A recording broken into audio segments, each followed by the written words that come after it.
चलिए stereo stereo isomerism start कर रहे हैं। लेक्चर नंबर कितना है अपना? 13 है ना। Stereo isomerism. अभी तक हमने बात करी थी किसकी? स्ट्रक्चरल की बात की थी। तो स्ट्रक्चरल का थीम पॉइंट क्या था? स्ट्रक्चरल आइसोमेरिज्म का थीम पॉइंट क्या था? Same molecular formula, different structural formula, यही तो था।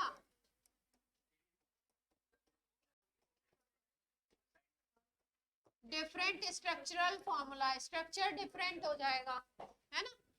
स्टीरियो का मतलब होता है 3D की बात हो रही है। स्टीरियो का मतलब होता है स्पेस या 3D की बात हो रही है, 3 डायमेंशनल बात हो रही है।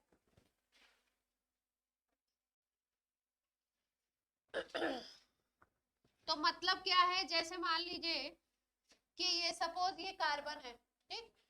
इसके साथ हमने कोई ग्रुप लगाया X, यहाँ पे कोई ग्रुप यहाँ पे लगा दिया हमने Y, यहाँ पे कोई ग्रुप लगाया Z, यहाँ पे कोई ग्रुप लगा दिया हमने S, ठीक है। कोऑर्डिनेट नहीं, हम कोवेलेंटली दिखा रहे हैं। X Y Z S ये 4 ग्रुप्स हमने लगा दिए, है ना। अब अगर इसका कोई दूसरा आइसोमर ऐसा बनाओ, इस 4 बॉन्ड में अगर हम ऐसे रखते हैं कि 2 बॉन्ड जो है वो इस बोर्ड के प्लेन में है, एक बॉन्ड प्लेन के बाहर की तरफ है, एक बॉन्ड जो है वो प्लेन के पीछे की तरफ है ना। एक बॉन्ड बोर्ड के बाहर की तरफ, एक पीछे की तरफ, और 2 बॉन्ड जो है वो बोर्ड के प्लेन में है, इस तरीके से। अब इन्हीं X, Y, Z और S को हम कुछ इस तरीके से अरेंज करें कि 3D में इनका अरेंजमेंट अलग हो जाए, 3D में इनका अरेंजमेंट हम डिफरेंट कर दें। 3D में ये जो ग्रुप्स हैं इनके अरेंजमेंट को आप डिफरेंट कर दो। तो स्ट्रक्चर तो सेम ही रहेगा, क्योंकि अगर आप बोल रहे हो सबके बीच में सिंगल बॉन्ड ही आप बना रहे हो, स्ट्रक्चर सेम रहेगा, बॉन्ड एंगल वगैरह सेम रहेंगे। लेकिन हमने क्या किया? 3D में उसका अरेंजमेंट अलग अलग कर दिया। मान लो कभी ऐसा हो कि X के सामने की तरफ इस तरफ, पीछे की तरफ Z था, अब हमने क्या किया? X के इस तरफ S को कर दिया, है ना। इस तरीके का अरेंजमेंट अगर आप चेंज करते हो और उससे कोई आइसोमर प्रोड्यूस होता है, तो ऐसे आइसोमेरिज्म को हम बोलेंगे स्टीरियो आइसोमेरिज्म, ठीक है। Stereo isomerism. ये स्टीरियो आइसोमेरिज्म जो है हम 2 तरीके के पढ़ने वाले हैं। एक को बोलते हैं हम लोग ऑप्टिकल आइसोमर्स, ऑप्टिकल आइसोमेरिज्म, है ना। ये बहुत इजी है, शुरू शुरू में देखने में डिफरेंट लगेगा, थोड़ी सी हल्की सी फिजिक्स लगेगी, और बाकी फिर क्या है इसमें? पूरी की पूरी केमिस्ट्री है ऑप्टिकल वाले में। और पहला वाला जो पार्ट है उसको हम लोग बोलते हैं ज्योमेट्रिकल आइसोमेरिज्म। तो स्टीरियो आइसोमेरिज्म की पहले डेफिनेशन लिख लो एक छोटी सी।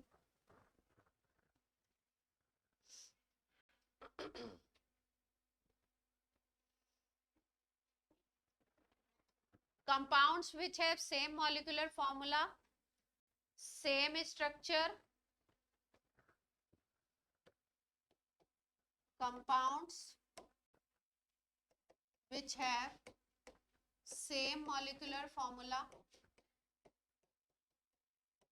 same structure, but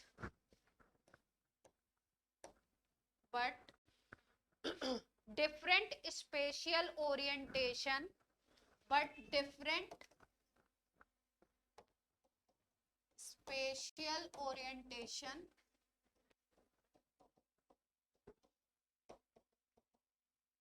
of atoms or groups around stereo center.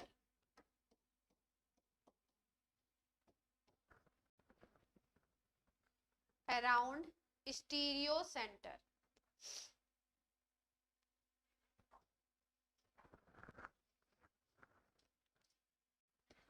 ये स्टीरियो आइसोमेरिज्म में एक शुरू में एक टाइप दिया गया है, एक को बोलोगे आप कॉन्फिगरेशनल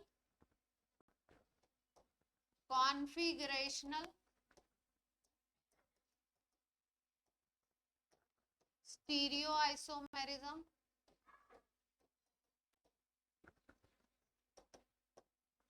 और एक हम पढ़ेंगे कन्फर्मेशनल।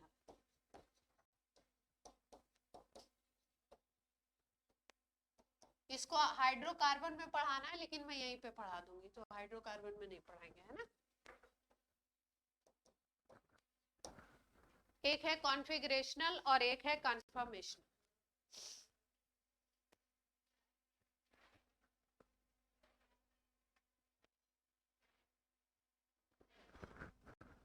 कॉन्फिगरेशनल हेडिंग डाल लीजिए।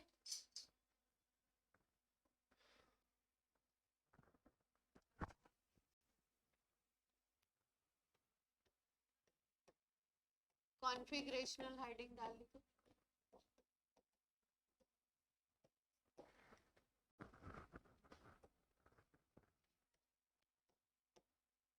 Conformational, FOR।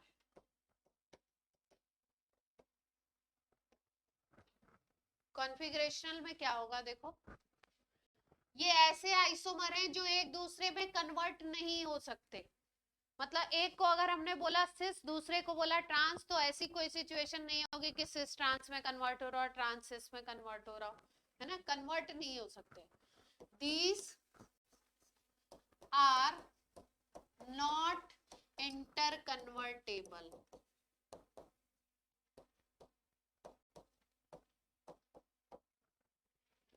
These can be separated। एक आइसोमर दूसरे आइसोमर से किसी मेथड से सेपरेट भी किया जा सकता है।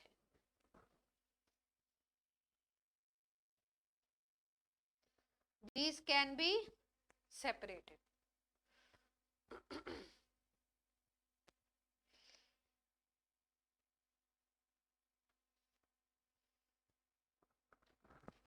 इसमें हम दो तरीके के पढ़ेंगे,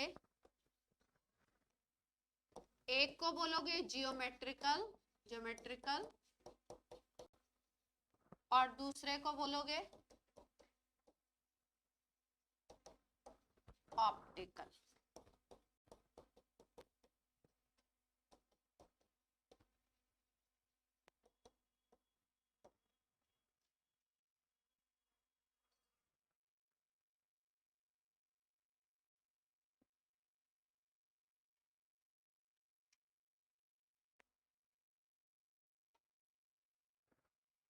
कन्फर्मेशनल में लिख लीजिए these can be inter converted, these can be inter converted, एक दूसरे में इंटर कन्वर्ट हो सकते हैं।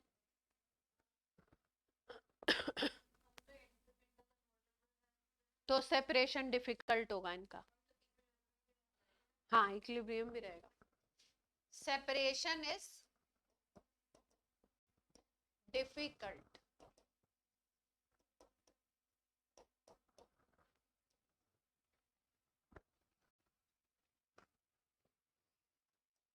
They are interconverted at room temperature। कोई टेम्परेचर, किसी और कंडीशन की जरूरत नहीं, रूम टेम्परेचर पे एक दूसरे में इंटर कन्वर्ट हो जाते हैं। मान लीजिए आपने कोई आइसोमर देखा, अब आपने सोचा कि इसको हम सेपरेट कर लेते हैं, इस फॉर्म को सेपरेट कर लेते हैं, तब तक रूम टेम्परेचर से उनको इतनी एनर्जी मिलती है कि रूम टेम्परेचर पे ही वो दूसरे में कन्वर्ट हो जाएंगे। जब आप सेपरेट कर रहे हो तो कौन सा मिल गया, दूसरा मिल गया, या उनका मिक्सचर मिल गया। नोट हो गया यहाँ तक? ऑनलाइन ऑफलाइन सबने नोट कर लिया? कॉन्फिगरेशनल कन्फर्मेशनल, कॉन्फिगरेशनल में स्टार्ट करते हैं अब हम लोग ज्योमेट्रिकल आइसोमेरिज्म। क्या हुआ गार्गी? Geometrical isomerism.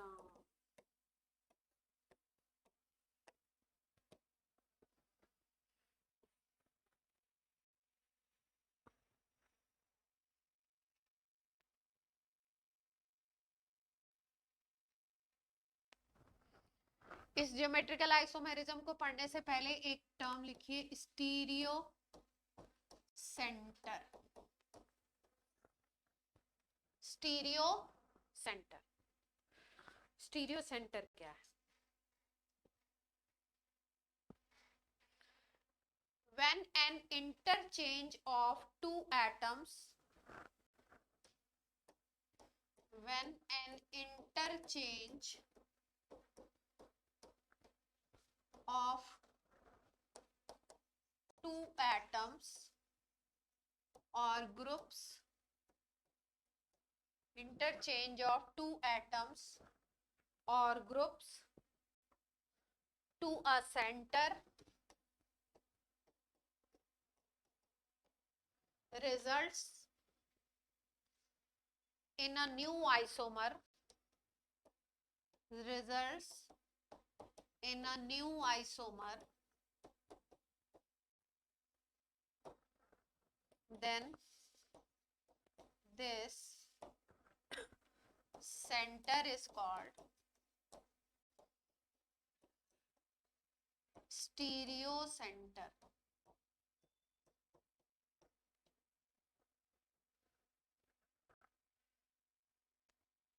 ठीक है, जैसे मान लीजिए कि मेरे हर्ष और क्या नाम है, वेदांश, तौशित और बादल, 5 लोग मिलकर के एक कंपाउंड बना रहे हैं ना, 5 के एसोसिएशन से एक कंपाउंड बन रहा है।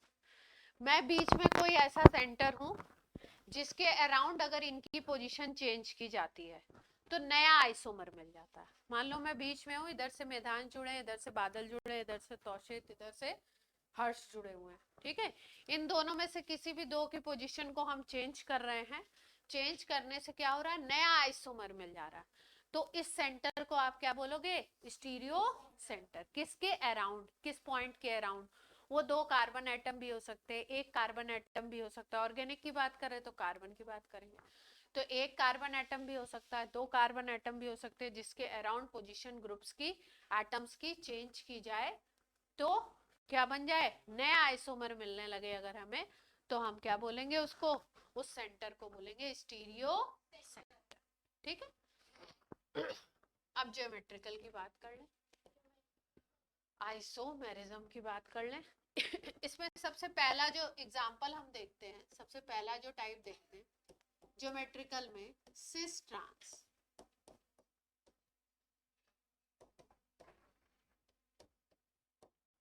ज्योमेट्रिकल में सबसे पहला टाइप कौन सा है, सिस ट्रांस। Cis trans.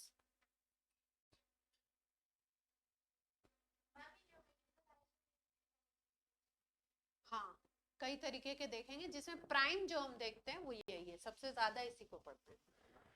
इसमें पहले ध्यान से एक चीज समझो, बॉन्ड या स्टीरियो सेंटर इस टाइप का होना चाहिए कि उस जगह पे रेस्ट्रिक्टेड रोटेशन हो। कैसा रोटेशन हो, रेस्ट्रिक्टेड रोटेशन। ठीक है, रेस्ट्रिक्टेड रोटेशन और फ्री रोटेशन समझा चुके हैं आपको, कभी कहीं समझाया है? बताओ बताओ। पाई और सिग्मा में, और बताओ। अच्छा, देखो रेस्ट्रिक्टेड रोटेशन क्या है और फ्री रोटेशन क्या है, समझ लो। जैसे मान लो कहीं सिंगल बॉन्ड बना हुआ है, ये सी सी के बीच में लिखना नहीं, अभी सी सी के बीच में मान लो सिंगल बॉन्ड है। ठीक है, तो सिंगल बॉन्ड में क्या होता है, ओवरलैपिंग हेड ऑन होती है, चाहे s ऑर्बिटल हो चाहे p orbital, head on overlapping होती है ना। तो यहाँ पे क्या होता है, अगर इस कार्बन को आप स्टेडी कर दो, रोक दो, तो इस कार्बन के जो ग्रुप्स हैं उनको आप रोटेट कर सकते, ठीक है, रोटेशन पॉसिबल। लेकिन जैसे ही डबल बॉन्ड की कंडीशन आती है, जैसे ही डबल बॉन्ड की कंडीशन आती है, एक बॉन्ड तो सिग्मा होता है, बट एक बॉन्ड क्या होता है, पाई, और पाई में आप जानते हो ऊपर भी इलेक्ट्रॉन क्लाउड दिखाया जाता है और नीचे की तरफ भी ओवरलैपिंग टाइप का इलेक्ट्रॉन क्लाउड दिखाया जाता है। तो इसमें क्या होता है, इसमें कनेक्शन ज्यादा हो गया। जब इसमें कनेक्शन ज्यादा हो गया तो जैसे ही एक को स्टेडी रख के दूसरे को घुमाने की कोशिश करते हो, ये बॉन्ड बॉन्ड ही नहीं रहता है, बॉन्ड ब्रेक हो जाता है। मतलब यहाँ पे अगर आप रोटेट करोगे तो मॉलिक्यूल ही खत्म हो जाएगा। तो डबल बॉन्ड की कंडीशन में कैसा रोटेशन देखने को मिलता है, रेस्ट्रिक्टेड रोटेशन मिलता है। अभी जो हमने बताया आपको, एक आइसोमर बताया ये वाला, एक हमने बोला था कॉन्फ़िगरेशनल जिसको हम पढ़ रहे हैं, उसमें ज्योमेट्रिकल को हम पढ़ रहे हैं। एक हमने बोला था कन्फर्मेशनल। कन्फर्मेशनल आइसोमर्स वहीं पे होते हैं जहां पे आपका फ्री रोटेशन होता है, मतलब सिग्मा बॉन्ड होता है। सिग्मा बॉन्ड की कंडीशन में क्या होता है कि मान लीजिए, सपोज, लिखिएगा नहीं अभी, बस समझ लीजिए। सिग्मा बॉन्ड की कंडीशन में क्या होता है, मान लीजिए ये इथेन मॉलिक्यूल है। किस मॉलिक्यूल की बात कर रहे हैं हम लोग, इथेन की बात कर रहे हैं, इथेन मॉलिक्यूल है। तो ये कार्बन है, ये कार्बन है, इसको हम नाम दे देते हैं ए, इस कार्बन को नाम दे देते हैं बी, है ना, CaCb। इसको हमने क्या किया, स्टेडी कर दिया, रोक दिया।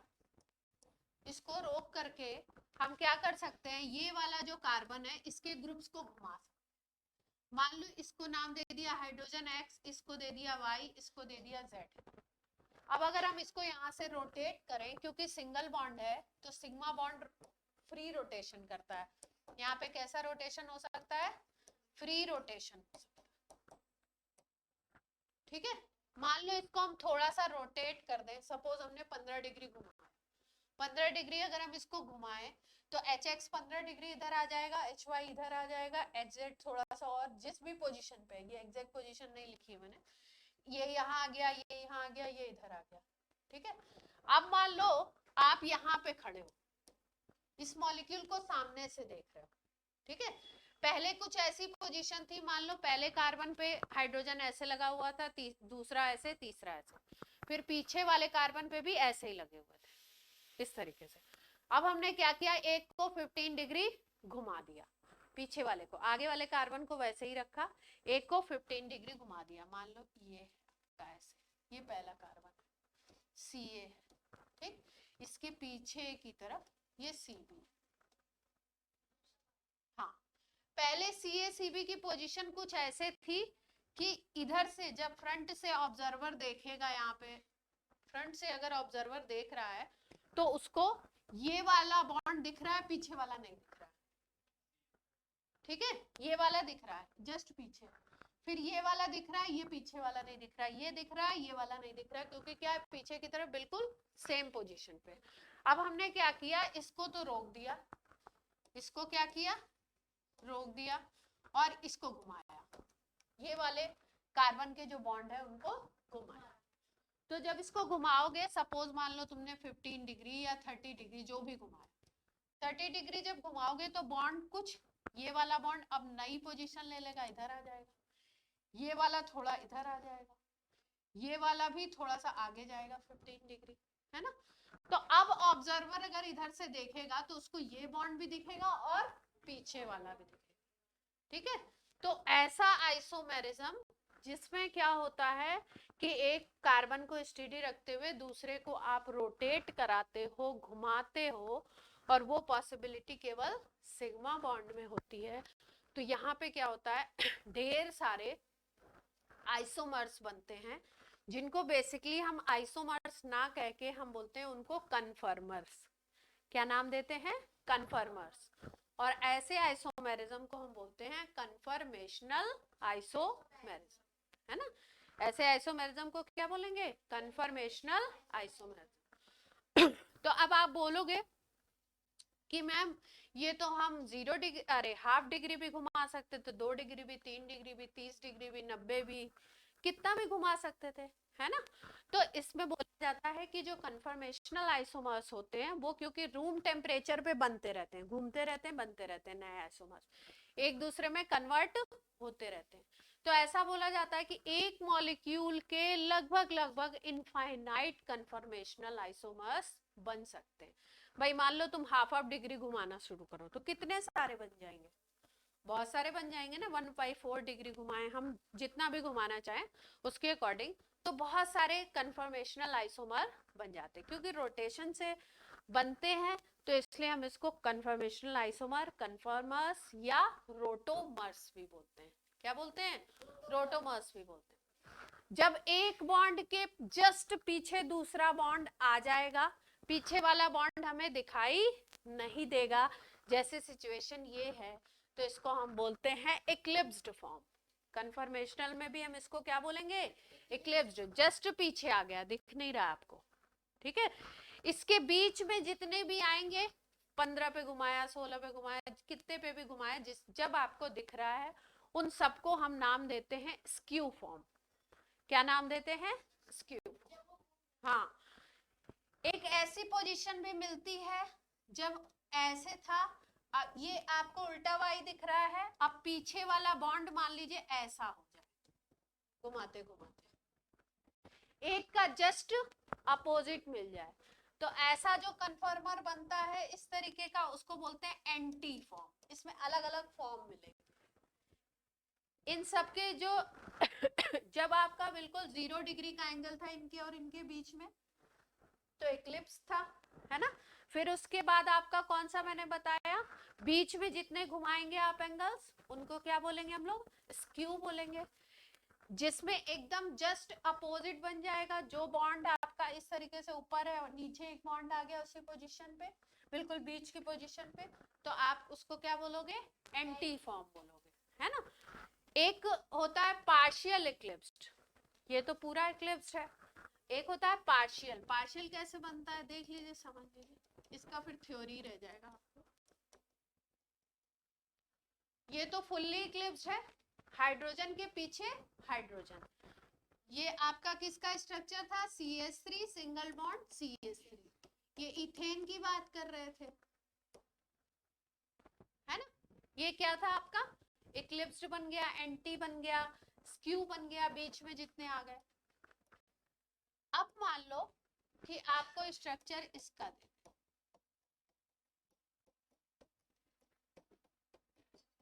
ये क्या है देखो, ब्यूटेन है, इसको 1 कार्बन बोल दो, इसको 2 बोल दो, इसको 3 बोल दो, इसको 4, ठीक है।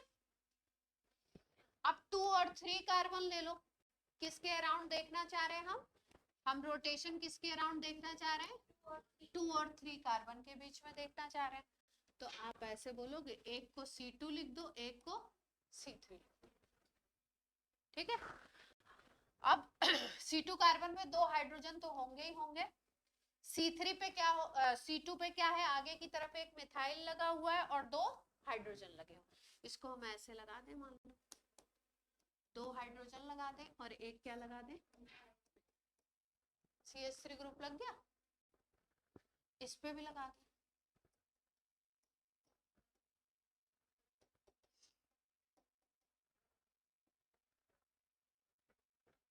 ठीक है। अब इसमें भी मान लो इस तरीके से है, ये सिचुएशन है, तो ये आपको इक्लिप्स्ड दिख रहा है ना, मिथाइल के जस्ट पीछे मिथाइल, तो मिथाइल का साइज जितना होगा एक का, दूसरे का भी उतना ही होगा।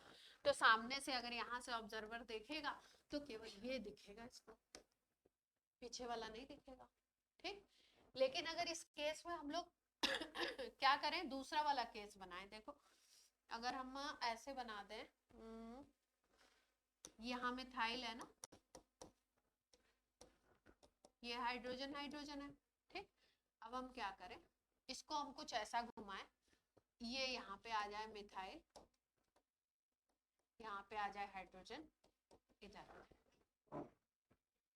ठीक है। हमने कुछ ऐसा घुमाया कि अब मिथाइल कहाँ आ गया, यहाँ आ गया, हाइड्रोजन हाइड्रोजन यहाँ। तो अब तो बॉन्ड की पोजीशन अगर देखो तो पोजीशन सेम है, हमने बोला यही बॉन्ड का जो इनका एंगल है 0 डिग्री का ही है, लेकिन अब की बार मिथाइल के पीछे कौन आ रहा है, हाइड्रोजन आ रहा है। हाइड्रोजन हाइड्रोजन हाइड्रोजन, यहाँ पे क्या है, इस हाइड्रोजन के पीछे की तरफ क्या आ गया, मिथाइल आ गया। मिथाइल का साइज बड़ा होता है, तो अब की बार क्या होगा, इधर से तो नहीं दिखेगा पर इधर से क्या होगा, मिथाइल दिख जाएगा, इस तरफ से मिथाइल दिखेगा।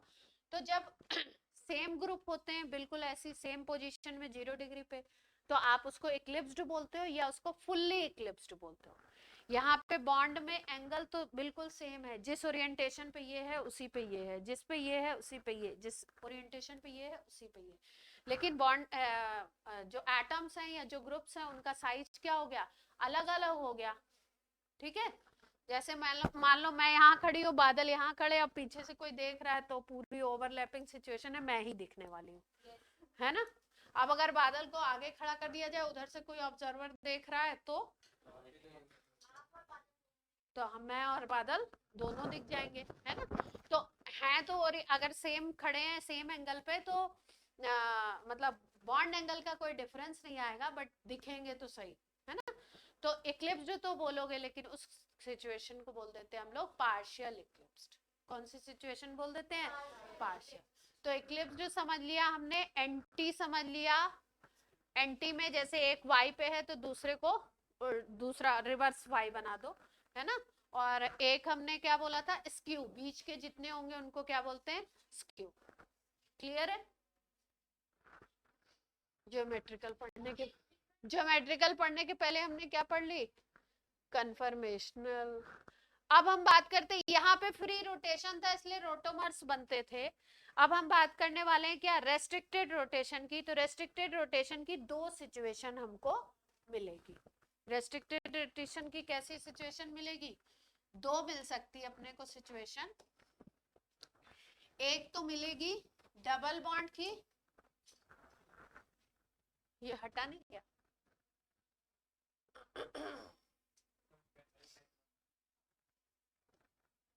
रेस्ट्रिक्टेड रोटेशन में दो सिचुएशन मिलेगी, एक तो डबल बॉन्ड की मिल जाएगी,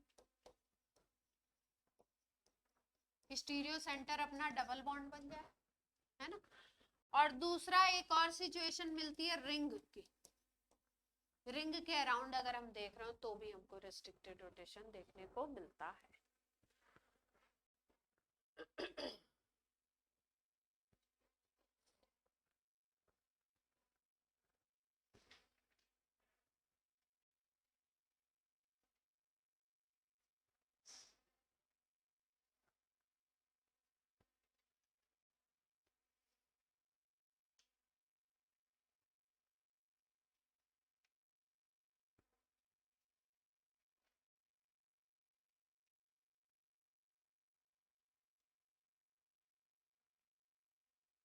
चलो, अब डबल बॉन्ड कहाँ कहाँ मिलेगा, सी सी डबल बॉन्ड देखने को मिल सकता है, ज्यादा जो केस देखेंगे हम इसका देखेंगे। सी एन डबल बॉन्ड देखने को मिल सकता है, एन एन डबल बॉन्ड भी मिल सकता है, एन एन के बीच में डबल बॉन्ड हो सकता है साइड में। हाइब्रिडाइज ऑर्बिटल हमेशा फ्री रोटेशन, क्यों हाइब्रिडाइज, हाँ हाइब्रिडाइज ज्यादातर सिग्मा ही तो बना रहे हैं,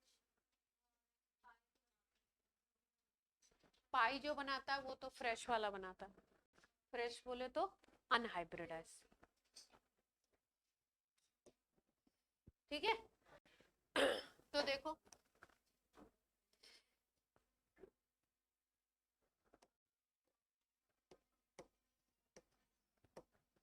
जैसे मान लो हमने एग्जांपल लिया ब्यूटीन का एग्जांपल, क्लासिकल एग्जांपल क्या है, ब्यूटीन 2।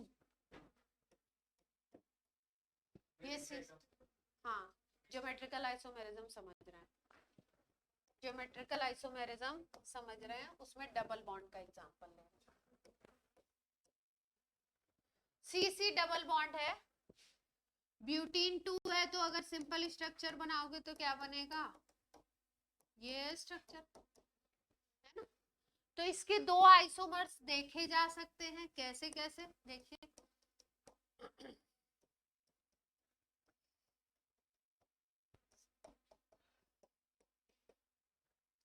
इसको बोलते हैं डायगोनल। ये क्या हो गया मॉलिक्यूल का, डायगोनल हो गया। डायगोनल पे अगर सेम ग्रुप हो और डायगोनल पे अगर डिफरेंट ग्रुप, पढ़ चुके हैं ना आप लोग, ये कहाँ पढ़ा है लेक्चर।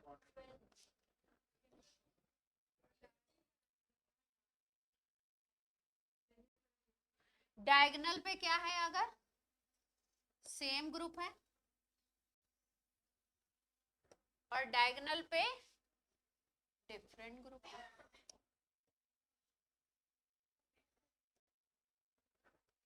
डायगोनल पे अगर सेम ग्रुप होता है तो क्या बोलते हैं उसको, ट्रांस आइसोमर। इसको बोलेंगे ट्रांस टू ब्यूटीन या ब्यूटीन टू। और डायगोनल पे अगर डिफरेंट होंगे तो सिस। लिख लो, डायगोनल पे डिफरेंट हो गए तो क्या बोलोगे उसको, सिस। सिस का होता क्या है स्पेलिंग, CIS, SIS नहीं। डायगोनल पे डिफरेंट होंगे तो क्या बोलेंगे इसको, cis isomer.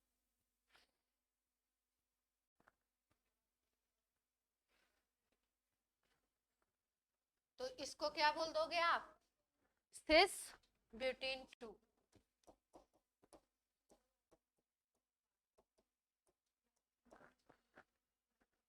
Trans butene two और सिस ब्यूटीन टू। कहाँ ध्यान कहाँ है, यही हो पक्का। अच्छा, नोट कर लिया एक एग्जांपल।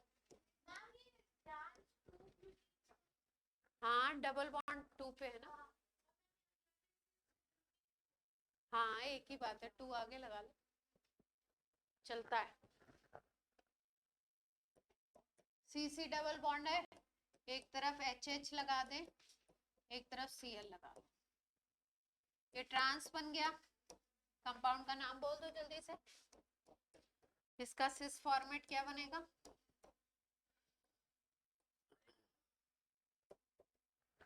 बोलो जल्दी।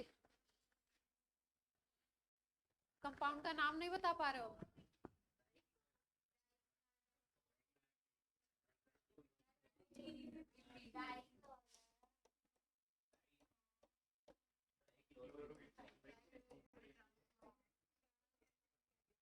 डाइक्लोरोएथीन। नंबरिंग लिखने की जरूरत है, दो ही कार्बन है, जरूरत थोड़ी है। इनकी पोजीशन लिखने की जरूरत नहीं है ना, ट्रांस हो गया। ये क्या हो गया,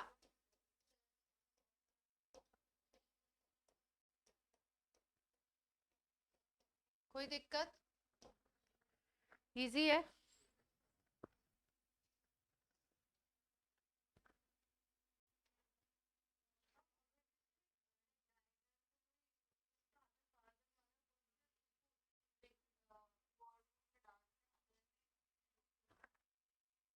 हाँ कार्बन होता तब ना, हो गया। अरे अरे इसमें है क्या, जल्दी नोट करो, कुछ है नहीं जबरदस्ती, कर लोगे ना, अच्छी बात है।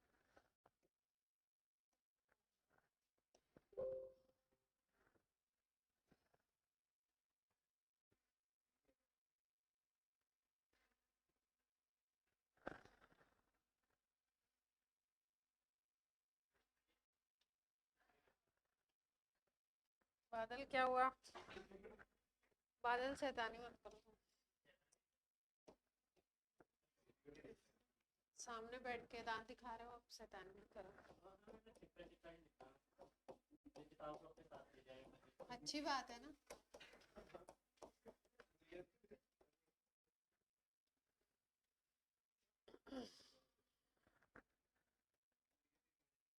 आईपैक बोल दो।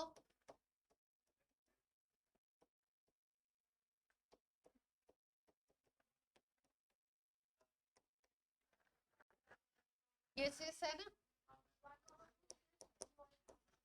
ये सिस फॉर्म है। कौन सा इनोइक एसिड, और ये कौन सा फॉर्म है? चलो आईपीएसी नेम बोल दो जल्दी से।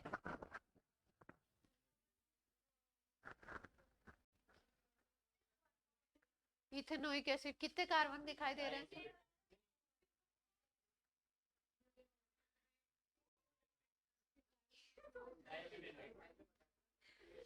अथर्व श्रीवास्तव, नाम बताइए इस कंपाउंड का।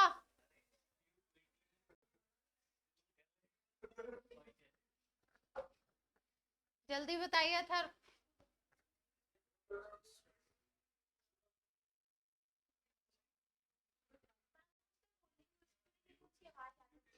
आदित्य वर्धन, आदित्य वर्धन, नाम बताइए।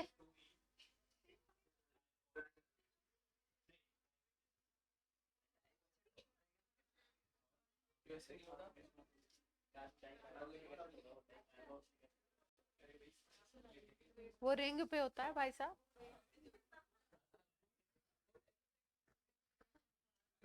चार कार्बन का दिखाई दे रहा है, 1 और 4 पे ओइक एसिड है।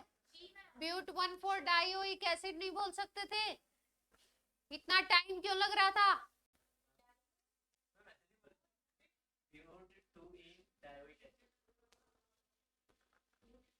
अच्छा हाँ, इन भी तो है बीच में, इनको तो भूल ही गए।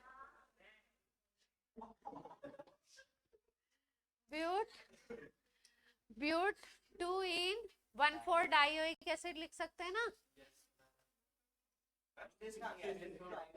हाँ सिस तो लगा देंगे। ये सिस फॉर्म था, ये ट्रांस फॉर्म था ना? क्या हुआ?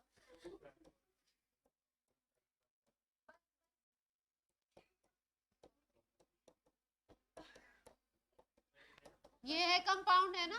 ब्यूट 2 बार क्यों लिख दिया मैंने?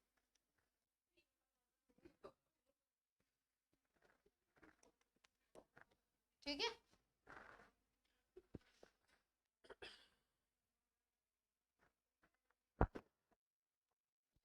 इसका जो सिस फॉर्म है, इसका एक स्पेशल नेम है, मैलिक एसिड बोलते हैं इसको। क्या नाम है इसका?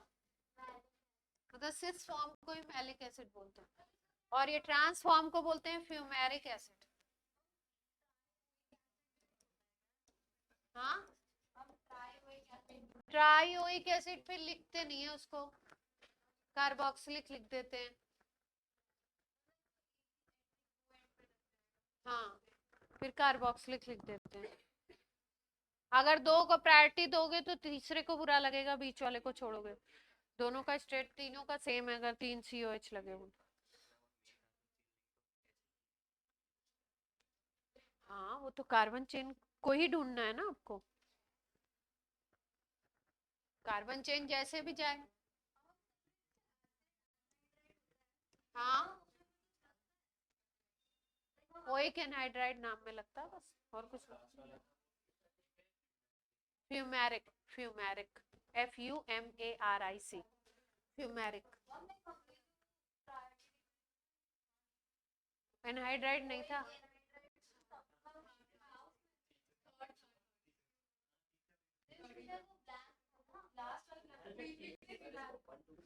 अच्छा चेक कर लेंगे, चेक कर लेंगे, वो देखेंगे है या नहीं, है ना? चलो रिंग पे देखा जाए, रिंग पे कैसे रिस्ट्रिक्टेड रोटेशन हो रहा है। मान लो ये 3 कार्बन की रिंग है, देखो ध्यान से बच्चों। इस पे यहाँ CH3 लगा हुआ है, इधर H लगा है, इधर CH3 लगा है, इधर H लगा हुआ। ठीक है, ये जो बॉन्ड इस तरीके से ऊपर नीचे लगे हुए होते हैं ना, इसका क्या मतलब होता है मालूम है? ये जो बॉन्ड ऊपर नीचे ऐसे लगे होते हैं, ये इस तरीके से जो अटैच बॉन्ड है, अगर एक को आप मानते हो कि वो बाहर की तरफ है, तो दूसरा बॉन्ड कहाँ होगा? पीछे की तरफ, है ना। ये रिंग के ऊपर अगर ऐसे बॉन्ड लगे हुए हैं तो एक बॉन्ड को अगर आप मान रहे हो बोर्ड के बाहर की तरफ, तो एक बॉन्ड को कहाँ मानोगे, कंसीडर करोगे, पीछे की तरफ। अब तुमने मान लो ये ऊपर वाले को तुमने बाहर की तरफ कंसीडर कर लिया, तो ये भी ऊपर वाला कहाँ कंसीडर करोगे, बाहर की तरफ, और ये दोनों एच कहाँ चले जाएंगे, पीछे की तरफ। हाँ, रिंग ऐसे मान लो, रिंग ऐसे मान लो, और दो ग्रुप बाहर की तरफ, दो ग्रुप पीछे की तरफ, ऐसे रिंग है ये, दो ग्रुप ऐसे बाहर और दो ग्रुप पीछे की तरफ, इस तरीके से अटैच होंगे, ठीक है। तो ये जो फॉर्मेट बनेगा जिसमें इस तरीके से डायगोनल देख लेंगे, इसमें एग्जैक्टली डायगोनल दिख नहीं रहा है पर ऐसे देखते हैं, ऐसे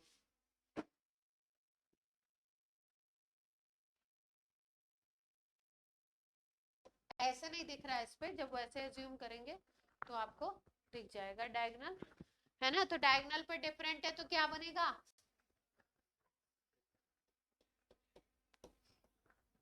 और डायगोनल पे सेम होंगे तो ट्रांस बना दे, इसका बना लीजिए जल्दी से।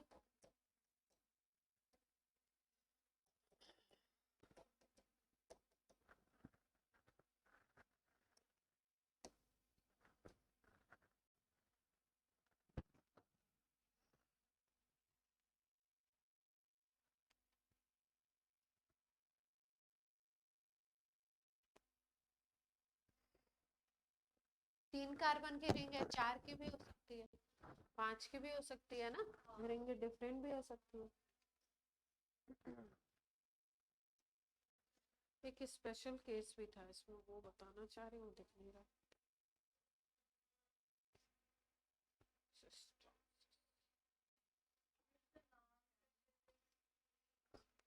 क्या इसका नाम नहीं पता है, बताओ ना।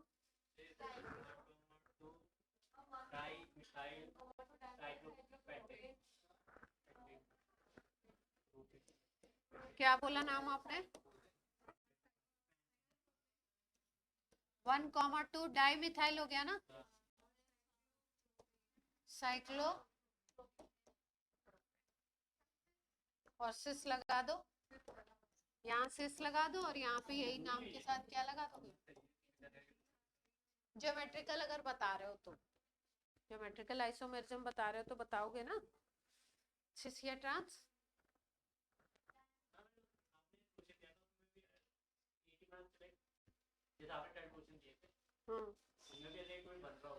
हाँ, तो आइसोमर पूछ रहे तो एक ही कैसे बनाओगे, किसको किसका दिखाओगे, जैसे मैंने बोला ये इसके हस्बैंड, ये इसकी वाइफ, तो हस्बैंड को केवल खड़ा करके बोलोगे ये हवा में इसकी वाइफ, बताना पड़ेगा ना। मतलब एग्जाम्पल थोड़ा अजीब सा था, लेकिन बात समझ आ गई होगी आपको। मतलब आइसोमर बोल रहे हो तो जो आइसोमर आपसे पूछेंगे उनका स्ट्रक्चर ड्रॉ करो, और कहाँ हवा में बताओगे, या तो तुम्हें उसका आईपीएससी नेम याद हो कि एक का स्ट्रक्चर बना दिया, एक का आईपीएससी नेम लिख दिया, मैलिक एसिड फ्यूमेरिक एसिड याद है तुमको तो तुमने लिख दिया, पर अगर जहां पे केमिस्ट्री बिना स्ट्रक्चर के, स्ट्रक्चर की बात है तो स्ट्रक्चर तो बनाना ही पड़ेगा, और एक बना दे क्यों, कंजूसी क्यों, जैसे ज्योमेट्री में पूछे तो एक बनाना है, आपके नॉर्मल पूछे तो सिंपल बनाना नहीं, अगर आपसे क्वेश्चन स्पेसिफिक पूछा जाएगा, आपसे क्वेश्चन पूछा जाएगा आइसोमर बताइए, तो आइसोमर अगर पूछ लिया और उसमें एल्कीन है, तो उसमें आपको सोचना पड़ेगा कि ज्योमेट्रिकल भी तो नहीं प्रेजेंट है, ऑप्टिकल भी तो नहीं प्रेजेंट है, आपका स्ट्रक्चरल भी तो नहीं प्रेजेंट है। लेकिन अगर क्वेश्चन में स्पेसिफाई करके पूछा कि आपको स्ट्रक्चरल बताना है, तो आप स्ट्रक्चरल सोचोगे। क्वेश्चन में बोल दिया इसके आइसोमर्स बताइए, ब्रैकेट में लिख दिया एक्सक्लूडिंग स्टीरियो, यानी स्टीरियो आइसोमर को आपको नहीं सोचना है। लेकिन अगर केवल आइसोमर बोला, तो अगर कहीं पे डबल बॉन्ड आपको दिख रहा है कंपाउंड में, तो उसका स्ट्रक्चरल आइसोमर भी बनाना है आपने, और ज्योमेट्रिकल भी बनाना है। कोई कंपाउंड ऐसा है जिसमें ऑप्टिकल आइसोमेरिज्म भी हो सकता है, तो आपको फिर ऑप्टिकल को भी काउंट करना है, काउंटिंग आती है, पेपर में कई बार काउंटिंग आती है, ये फॉर्मूला है इसके कितने ऑप्टिकल आइसोमर बनेंगे, ये फॉर्मूला है इसके कितने स्टीरियो आइसोमर बनेंगे, ये फॉर्मूला है इसके कितने टोटल आइसोमर बनेंगे। तो टोटल में थोड़ा कहानी लंबी हो जाती है, स्ट्रक्चरल भी देखना होता है, ज्योमेट्रिकल भी देखना होता है। अगर उसमें ऑप्टिकल एक्टिविटी की भी, ऑप्टिकल की कंडीशन थोड़ी कम होती है तो याद पता से लग जाता है ऑप्टिकल है या नहीं है, तो ऑप्टिकल है या नहीं है वो भी देखना पड़ता है। ठीक, क्वेश्चन स्पेसिफिक रहता है। जैसे ज्योमेट्रिकल अगर आपको देखना है तो ज्योमेट्रिकल में क्या क्या केस देखोगे आप, अभी आपको बताया ना ये वाला केस। ज्योमेट्रिकल की पहचान क्या है कि रेस्ट्रिक्टेड रोटेशन आपने देखना है, किसी में अगर ज्योमेट्रिकल सोचना है तो रेस्ट्रिक्टेड रोटेशन, रेस्ट्रिक्टेड में सी डबल बॉन्ड सी हो, सी डबल बॉन्ड एन दिखाई दे, एन डबल बॉन्ड एन दिखाई दे, या रिंग दिख रही हो, तब आप ज्योमेट्रिकल के बारे में सोचेंगे। अगर ऐसा कुछ नहीं दिख रहा है तो ज्योमेट्रिकल के बारे में सिग्मा बॉन्ड में नहीं सोचने लगना। ठीक, ये कंडीशन है। चलिए इसी में एक और एग्जांपल करते हैं। यहाँ पे जैसे तुमने लगा दिया C6H5 लगा दिया, और N का एग्जांपल ले लो, N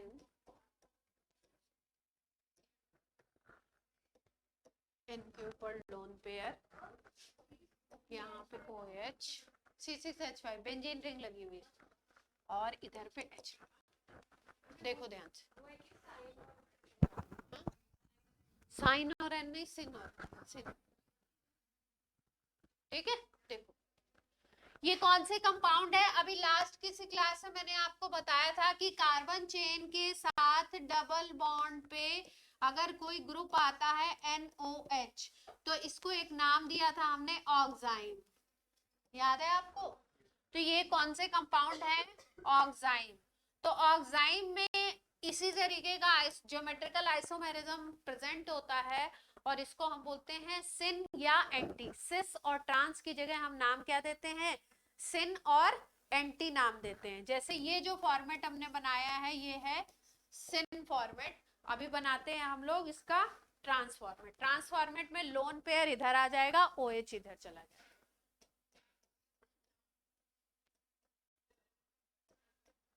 ये H है, ये लोन पेयर कहाँ पे आ गया, नाइट्रोजन का इधर, और OH कहाँ पे आ गया, ये फॉर्मेट है सिन फॉर्मेट, और इसको क्या बोलते हैं हम लोग, एंटी।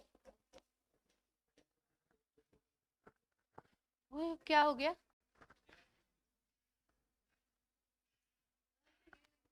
इसको सिस ट्रांस नहीं बोलते, इसको क्या बोलेंगे, सिन और एंटी।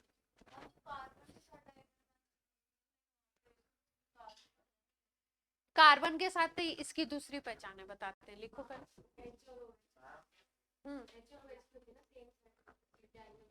H और OH को देखते हैं, क्या हाँ 3 बॉन्ड हो गए, 1 2 3 बॉन्ड हो गए, एक लोन पेयर हो गया। इसमें लोन पेयर से देखते हैं, सिन और एंटी में किससे देख रहे हैं, नाइट्रोजन। क्या नाइट्रोजन का एटॉमिक नंबर 7, आउटर शेल में 5 इलेक्ट्रॉन होते हैं ना। अमोनिया पे लोन पेयर नहीं होता है, अमोनिया 3 बॉन्ड बनाता है। बॉन्डिंग का टेस्ट होने वाला है, फिर तुम लोग का अमोनिया गायब है, किसका टेस्ट हो रहा है अभी, अरे तो अभी बॉन्डिंग का दिया था ना, और अमोनिया गायब है, लोन पेयर।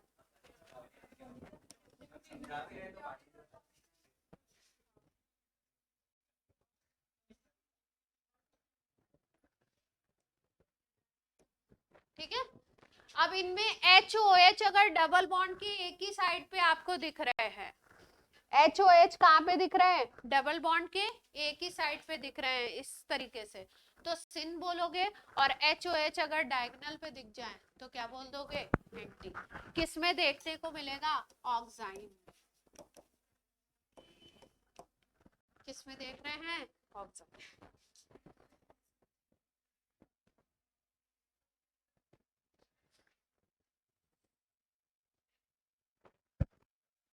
जल्दी हो गया, पक्का? कोई दिक्कत तो नहीं है? बिल्कुल नहीं।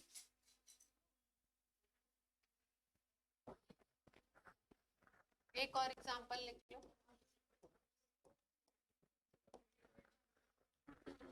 ये एक दो बार एडवांस में पूछ चुके हैं।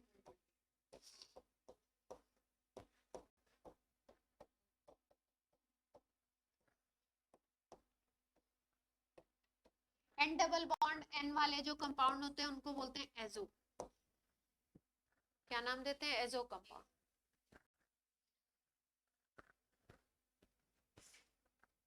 एक बार लोन पेयर एक ही साइड में कर दिया और एक बार लोन पेयर को क्या करें? अपोजिट साइड में कर लो।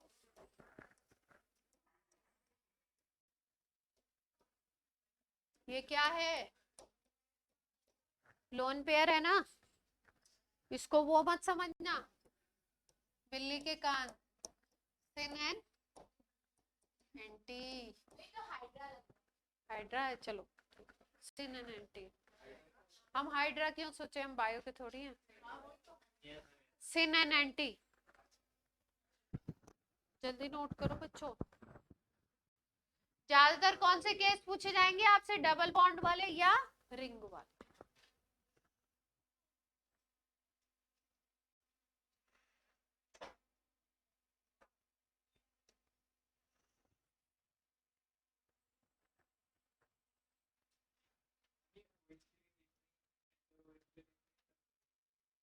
कौन सा? हाँ, ऑक्साइम में HOH देखेंगे। एजो वाले में lone pair, lone pair, lone pair को देखेंगे।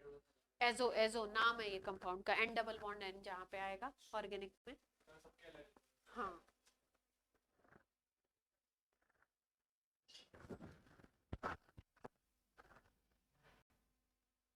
आपको भी ज्यादा नहीं करा रही हूँ, क्लासिकल केसेस ही कराए हैं, ऐसा नहीं है। अब क्वेश्चन करेंगे तो दुनिया भर की चीजें निकलेंगी इसमें, है ना? अब लिखिए, number of geometrical isomer count करना। कैसे काउंट करेंगे? कोई स्ट्रक्चर दे देगा तो, है? रिंग के, रिंग के एक भी नहीं कराए? कराए तो हाँ, फॉर्मूला ही बता रहे। रिंगी तो थी, और क्या थी? 3 की रिंग नहीं है नालायक? ये रिंग नहीं दिख रही तुमको?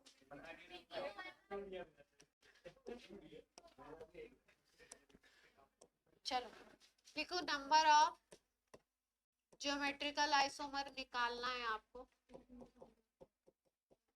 है ना? कई बार ये फॉर्मूला फेल भी हो जाता है वैसे, इसलिए आप स्ट्रक्चर देख के ही करें तो ज्यादा। अभी बताएंगे क्यों फेल हो जाता है, लिख लीजिए। पहला लिखो, when both ends of polyene is different।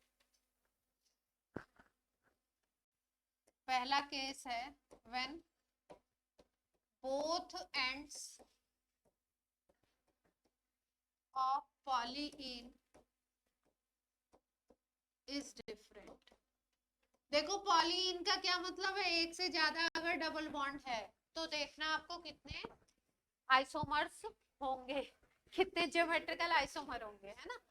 तो दोनों तरफ अगर डिफरेंट एंड है, एक तरफ दूसरा ग्रुप लगा हुआ है, दूसरी तरफ दूसरा ग्रुप अगर लगा हुआ है, तो इस केस में total number of geometrical isomer is total number of GI is equal to 2 raised to power n।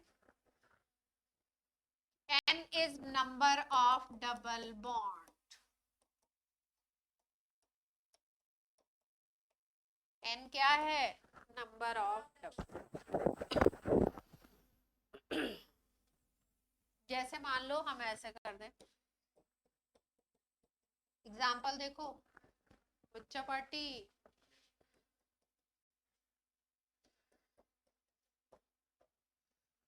CH।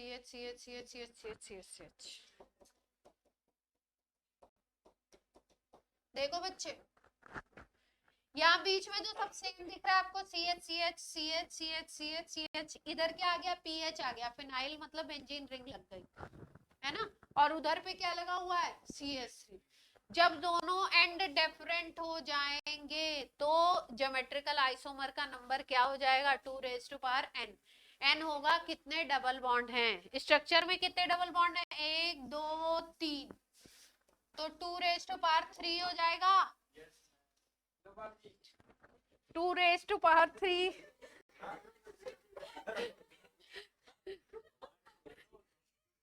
Class चल रही है, 6 हो 8 हो गए ना,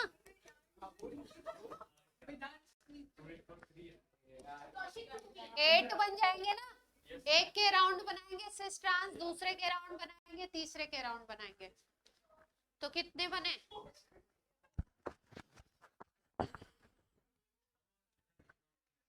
क्या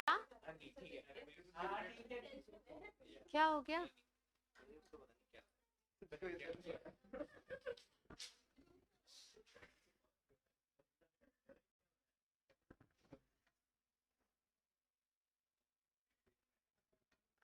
अगला केस लिखो, जल्दी जल्दी करो, फॉर्मूला याद हो जाए तो अच्छा है, नहीं याद होगा तो फिर करेंगे,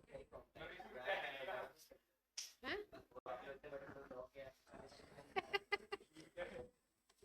चलो सेकंड फॉर्मूला लिखो इसमें, when both ends of polyene are same, when both ends of polyene are same, both ends of polyene are same and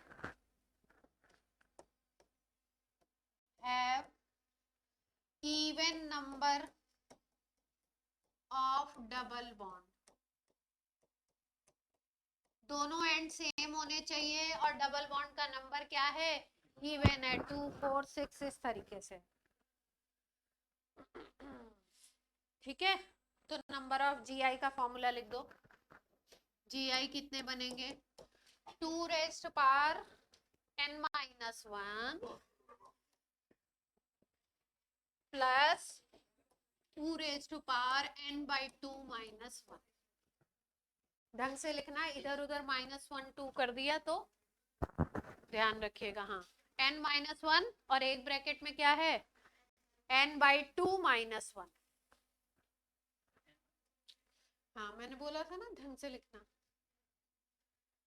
और याद भी ढंग से रखना, और बीच में प्लस है, ठीक है।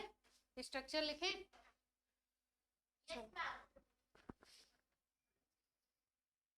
यही वाला स्ट्रक्चर बना लो, उसमें कितने थे डबल बॉन्ड, 3 थे, 4 कर लो आगे उसी तरीके से इन बना के, और दोनों तरफ मिथाइल कर दो, सेम बोला है ना,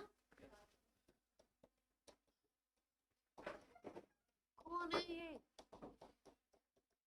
महाभारत कर रहा है,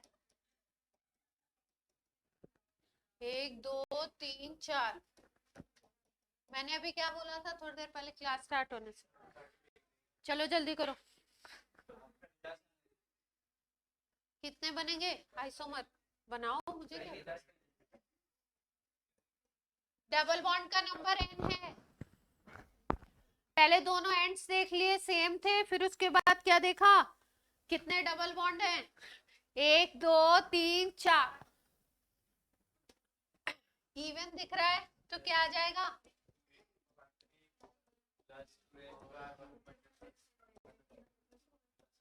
ये 2 माइनस 1 हो जाएगा 2, और ये क्या बन जाएगा, 10 बनेगा, अभी बनवाएंगे भी आपसे ये, और क्या, तभी तो पता लगेगा आपको कहां से कहां बना रहे हो, फॉर्मूला भूल गए कैसे बनाओगे,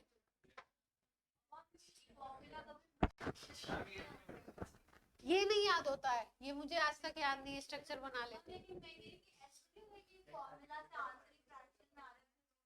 नहीं नहीं फ्रैक्शन में आ रहा है मतलब फॉर्मूला भूल गई हो, तीसरा लगाओ, हो गया ऑनलाइन बच्चों। थर्ड फॉर्मूला में क्या हो जाएगा, both ends are same and number of double bond is odd. Both ends are same and number of double bond क्या हो जाएगा, ऑड। अब फॉर्मूला लिख लो फटाफट से।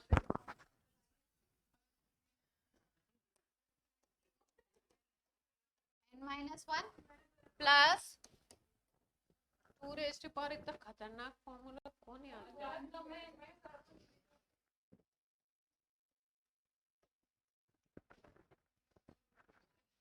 किसने बनाया है, बहुत ही बेकार है। चलो ऑड है, अब 3 बॉन्ड बना के कर लो, स्ट्रक्चर को सेम करना है ना।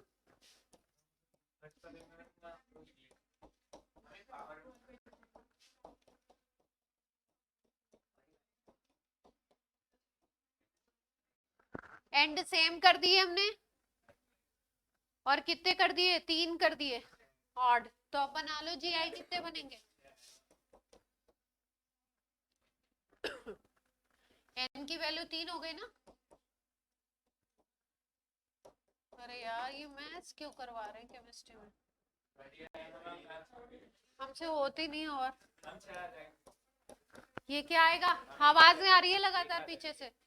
3 + 1 4, 4/2 is 2, फिर उसके बाद क्या हो गया, -1 तो 1, 6 आ गए ना। चलो भैया 6 आ गए।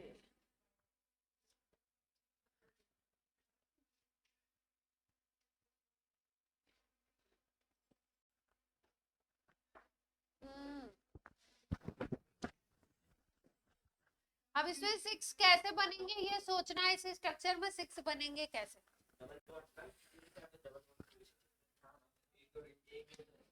डबल बॉन्ड की पोजीशन नहीं शिफ्ट करनी, डबल बॉन्ड ऐसे ही रहे, स्ट्रक्चर यही है इसका, बस आप डायगोनल पे ही चेंज कर सकते हो। कैसे करोगे बताओ, सब लोग अपना जरा दिमाग चलाएं।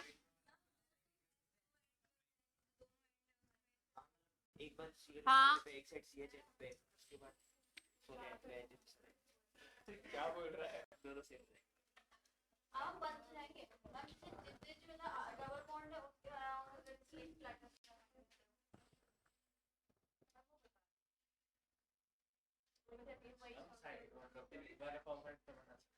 किस पे साइक्लिक क्यों बनाना, जो स्ट्रक्चर को थोड़ी छेड़ना है, बस आपको बॉन्ड को चेंज, उसको चेंज करना है, बस सिर्फ ट्रांस ही लगाना है आपको, और कुछ नहीं करना। डबल बॉन्ड इस वाले साइड क्यों भेजना है, डबल बॉन्ड को नहीं टच करना है। अभी तुमने कैसे बनाया था ब्यूटीन का, एक बार मिथाइल यहाँ लगाया, एक बार मिथाइल यहाँ, H यहाँ, H यहाँ। अब दूसरा स्ट्रक्चर बनाने में क्या किया था तुमने, H यहाँ कर दिया था, मिथाइल कर दिया था, मिथाइल कर दिया इधर, और इधर H कर दिया, डायगोनल पे ये और डायगोनल पे सेम कर दिए, है ना। सेम कर लिया, ट्रांस बना लिया, फिर डिफरेंट कर लिया तो सिस बना लिया। ये पैटर्न फॉलो करना, ये थोड़ी डबल बॉन्ड को इधर से उधर पहुंचा देंगे। अब बताओ, हाँ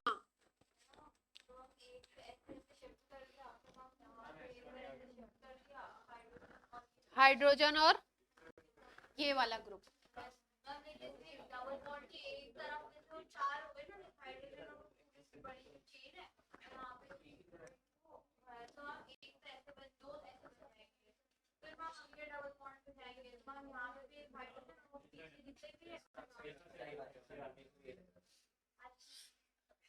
सुनो चलो सुनो सुनो मेरी बात सुनो, सही बोला आपने, सुनिए ये देखो, ये कार्बन है, ये कार्बन है, स्टीरियो सेंटर पे फोकस करो, बाकी चीजों को क्या करना है अपने भूल जाओ थोड़ी देर के लिए। ये रहा अपना ये पहला स्टीरियो सेंटर, ठीक।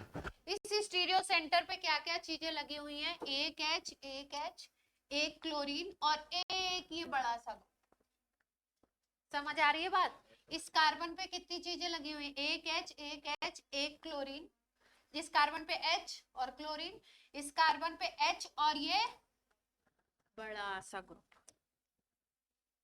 ठीक है।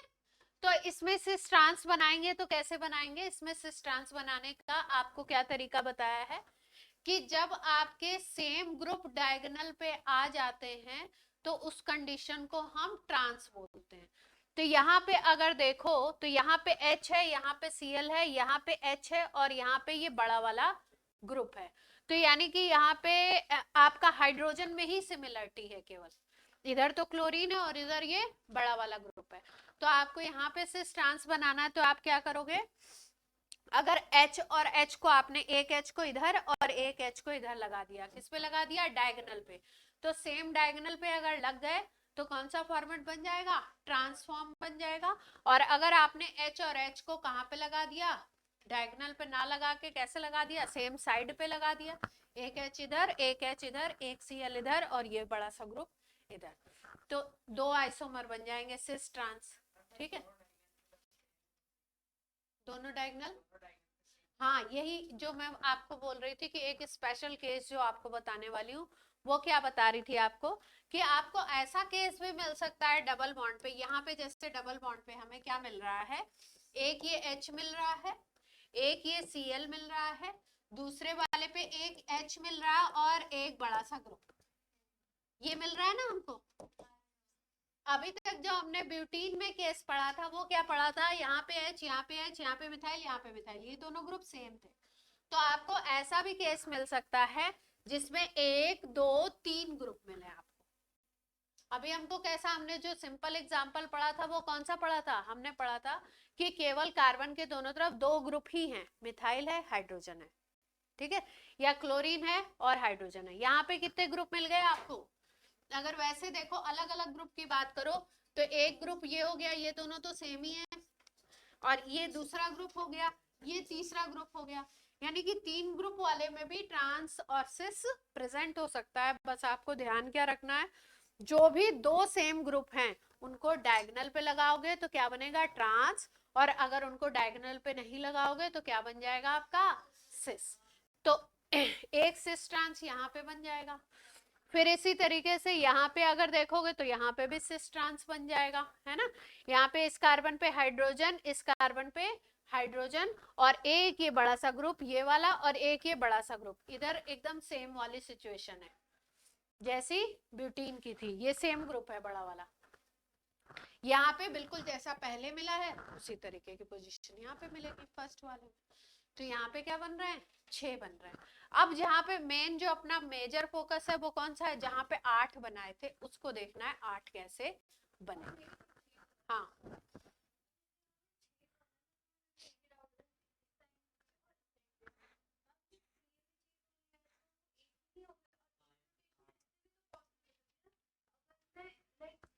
क्या क्या,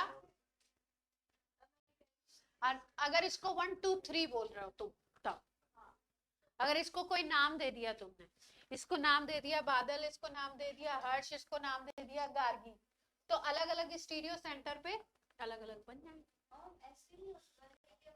है ना। पर ऐसा नहीं कह सकते कि मान लो इस मॉलिक्यूल के इस एंड पे आइसोमेरिज्म हो रही है तो उस एंड को क्योंकि सेम एंड है तो हम ना माने, उसको भी मानना है। ये कंफ्यूजन आ रहा होगा। हम एक ऐसे भी हो सकते हैं कि जैसे यहाँ पे पूरे को बीच वाले को लॉक कर दिया और फिर लाइक साइड्स के दोनों रोटेट हो रहे हो, रोटेट नहीं हो रहे, हाँ लाइक चेंज हम पोजीशन चेंज कर रहे हैं। हाँ हाँ अभी एग्जांपल करते हैं और एग्जांपल करते हैं। अब पिछले वाले केस को समझो जिसमें कितने थे, ये 10 बने थे, इसको सोचो इसके 10 कैसे बनेंगे, क्योंकि फॉर्मूला हमेशा आपको याद नहीं रहेगा। अगर कोई भी बड़ा स्ट्रक्चर आपको बना के दिया तो आपको सोचना पड़ेगा कितने बन रहे हैं।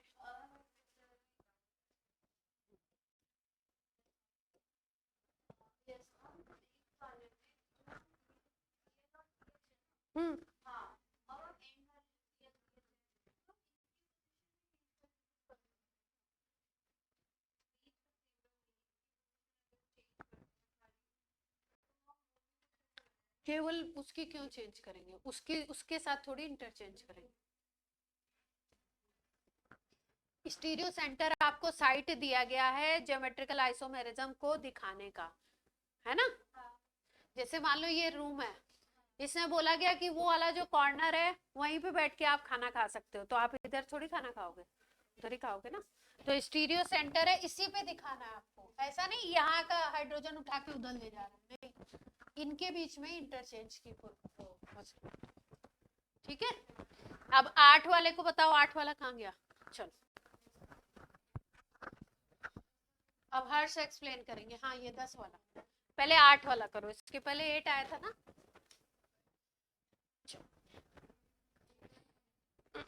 8 वाला कैसे बनेगा,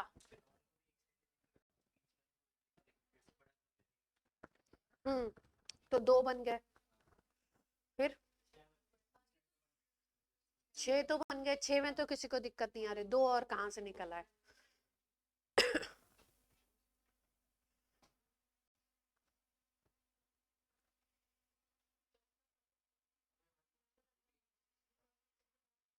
हाँ जीआई बोल रहे हैं, number of GI cis trans,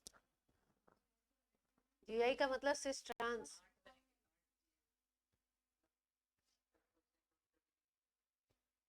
हाँ तो बताओ ना कैसे कैसे चेंज करें, यही तो पूछ रहे हैं। 6 तो सबको ही दिख रहा है, 3 सेंटर हैं तो 3 पे इंटरचेंज कर सकते हैं, 2 और कहां से निकल आए।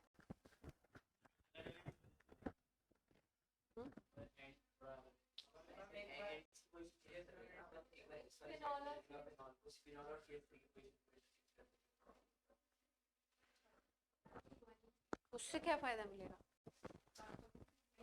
ग्रुप के इसको नहीं, मॉलिक्यूल को नहीं छेड़ना है। मैंने आपको बता दिया ना, स्टीरियो सेंटर पे ही चेंज कर सकते हैं।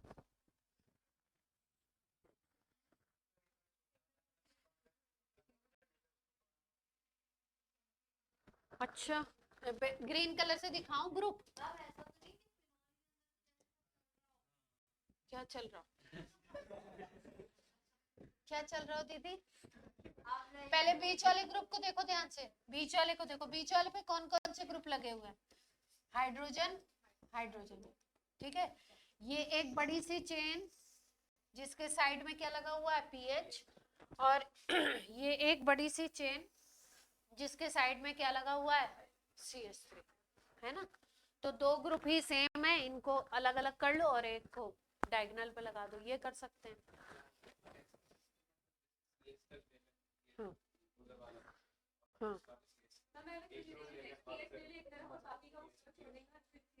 उसका डिस्टेंस बन जाएगा।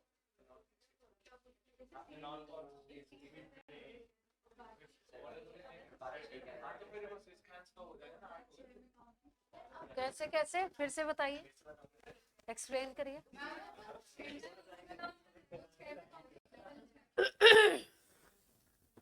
इस पे ये समझ में आ रहा है, इस पे क्या समझ में आ रहा है, इस पे दूसरे कलर से देखो, इस पे क्या समझ में आ रहा है, इस पे भी 2 H है, एक मिथाइल और एक ये बड़ा वाला ग्रुप, यही समझ में आ रहा है ना।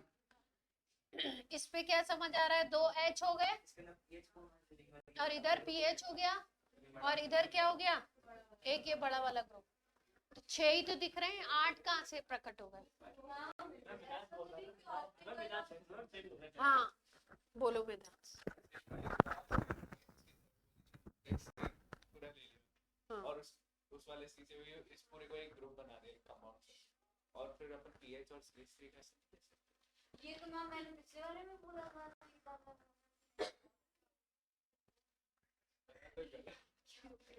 क्या बोला था फिर से बोलो, मैं मुझे समझ में दोनों इसको सेपरेट कर दे पीएच। सेपरेट क्यों करेंगे, वो तो करने तो नहीं दे रही मैम, वरना तो ऐसे बना देता हूं, तो बना हाँ हाँ हाँ बताओ बात। मैम ये देखो ऐसा क्या, मतलब जैसे पीएच ऐसे और फिर ये दोनों को कंपाउंड बना दिया H के साथ लेकर, फिर इसका एक सिस्टर एक साथ दो में नहीं हो रहे क्या, मतलब एक का मान लिया उसके ऊपर बिग चेन बन गया उसमें भी हो गया। हाँ तो उससे फिर 8 ही बनेंगे और नहीं बनेंगे। एक साथ ये बोल रहे हैं एक साथ 2 में कंसीडर करिए, तो जब एक साथ 2 में कंसीडर करोगे तो 8 थोड़ी बनेंगे और बनेंगे।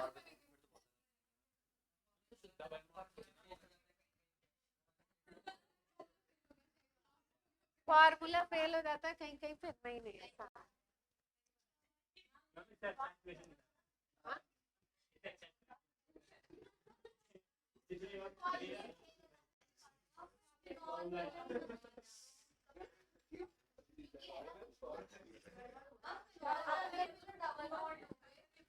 डबल बॉन्ड से कोई डबल बॉन्ड से क्या ही मतलब। पहला वाला स्ट्रक्चर बोलो, फर्स्ट स्ट्रक्चर बोलो जिसमें 8 आया आंसर। बेंजीन रिंग CH, अरे डबल बॉन्ड बोलो CH, फिर इधर डबल बॉन्ड है,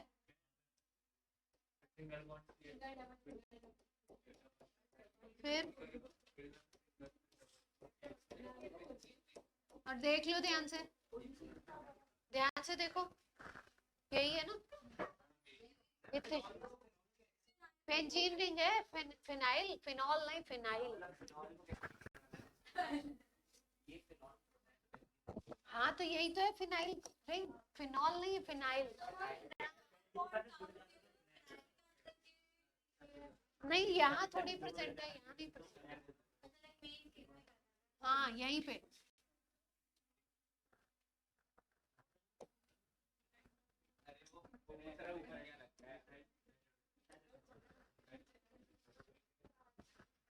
ये जो बीच वाला है इसमें कुछ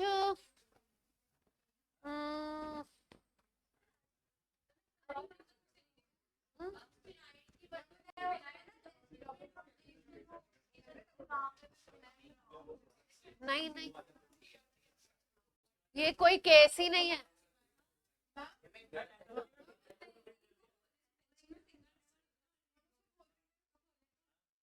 हाँ इससे कोई मतलब नहीं। क्या इसको क्या घुमा दो।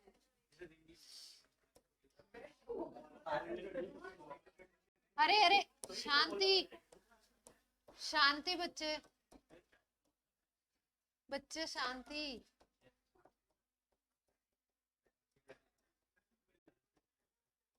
स्ट्रक्चर सही बन रहा है देखना। एक ये चीज हुई है ना, और 2 और कहीं बन रहा होगा कहीं ना कहीं।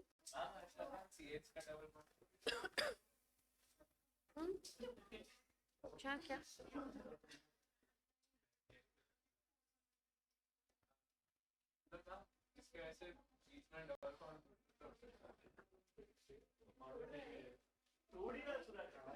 इसके अराउंड तो केवल हाइड्रोजन ही सेम मिल रहा है, इधर इधर तो सेम है नहीं। इसके अराउंड भी उसी तरीके की कुछ कहानी है। तो और कैसे मिलेंगे 8 में? सक्षम क्या कह रहे हैं?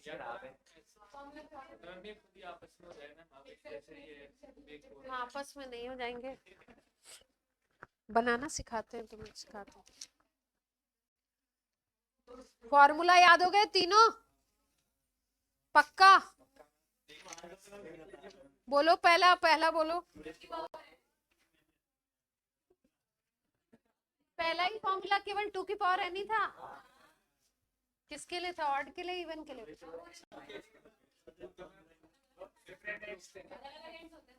अलग, अगर एंड्स अलग थे तो 2 की पावर n था, तो उसमें कितना आया था?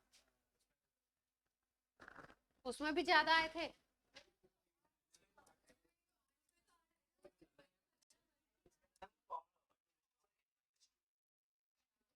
पहला वाला था ना फर्स्ट केस, ये वाला था ना फर्स्ट केस। हाँ इसमें भी 3 डबल बॉन्ड थे, है ना, और तीनों डबल बॉन्ड में हम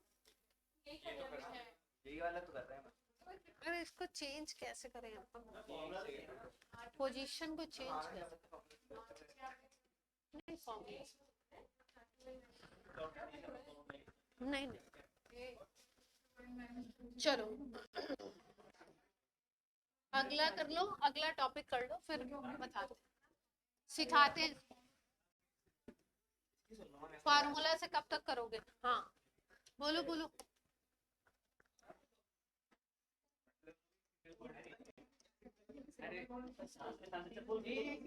बोल दो जल्दी से वेदांत। ऐसे कर सकते हैं, ऐसे एक मिनट बोलने दो। ऐसे कर सकते हैं। मैं डबल बॉन्ड का वो तोड़ सकते हैं, डबल बॉन्ड का थोड़ी ना तोड़ सकता।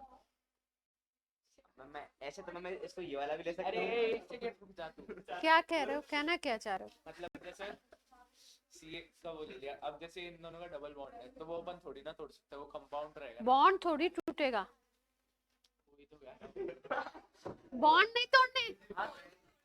चलो ऑप्टिकल, तुम कहाँ जाने के लिए तैयार हो? ऑप्टिकल आइसोमेरिज्म, कंपाउंड लिया आपने, ध्यान से देखो, कोई भी कंपाउंड लिया आपने, ठीक है, इस कंपाउंड से आपने एक स्पेशल तरीके की लाइट जिसको बोलते हैं पीपीएल, कौन सी light? Plane polarised light, plane polarised light compound ले लिया, इसमें से आपने पीपीएल को पास करा दिया। पीपीएल क्या होती है? प्लेन पोलराइज्ड लाइट होती है। इसको आपने पास करा दिया किसमें से? कंपाउंड के अंदर से, ठीक है। अब ये पीपीएल मान लीजिए लेफ्ट या राइट डायरेक्शन में रोटेट कर गई, लेफ्ट या राइट डायरेक्शन में क्या हो गया? ये रोटेट कर गई। अगर ये लेफ्ट या राइट डायरेक्शन में रोटेट कर गई तो आप बोलोगे कि कंपाउंड जो है वो ऑप्टिकल आइसोमेरिज्म शो कर रहा है। अब पीपीएल बताते हैं आपको क्या है, अब डिटेल में जाते हैं। पाकिस्तान प्रीमियर लीग नहीं है, प्लेन पोलराइज्ड लाइट, शॉर्ट में इतना लिखो पहले। ऑप्टिकल एक्टिविटी, ऑप्टिकल आइसोमेरिज्म कोई ऑर्गेनिक कंपाउंड शो कर रहा है। अगर हमें प्रैक्टिकली पता लगाना है तो कैसे पता लगाएंगे? कंपाउंड में पीपीएल पास करेंगे। पीपीएल अगर लेफ्ट या राइट मूव कर जाती है तो उसको हम बोलेंगे, उस कंपाउंड को, कि उसमें ऑप्टिकल आइसोमेरिज्म है। ठीक है, अब आगे बढ़ते हैं।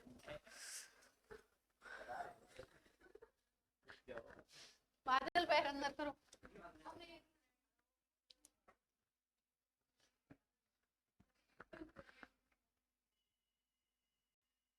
अब अगले 10 मिनट तक कोई कुछ बोलेगा नहीं, चुपचाप केवल सुनेंगे। लिखना नहीं है, लिखना है, बीच में नहीं बोलेंगे। चलिए पीपीएल क्या है ये समझो। जैसे मान लो लाइट ले लिया आपने, है ना। अब लाइट के पार्टिकल तो हर डायरेक्शन में मूव कर रहे हैं, यही जरा सी फिजिक्स है और कुछ नहीं। ये लाइट के पार्टिकल क्या हैं? Particles moves in all direction, सारे डायरेक्शन में मूव कर रहे हैं, ठीक है। तो इसके डायरेक्शन को केवल एक डायरेक्शन में करने के लिए हम लोग क्या करते हैं, एक इंस्ट्रूमेंट होता है जिसको हम बोलते हैं, ये मैंने बनाया नहीं ऐसे स्ट्रक्चर, प्रिज्म होता है बेसिकली, वो निकोल प्रिज्म। क्या नाम है इसका? निकोल प्रिज्म, ठीक है। निकोल प्रिज्म लगा देते हैं। तो निकोल प्रिज्म जब आप लगाओगे तो ये जो लाइट है जो सारे डायरेक्शन में थी, इसके जो डायरेक्शन होगा वो कैसा हो जाएगा? इस डायरेक्शन में अगर ये आगे बढ़ रही है, ये कौन सा डायरेक्शन है? प्रोपगेशन का डायरेक्शन है,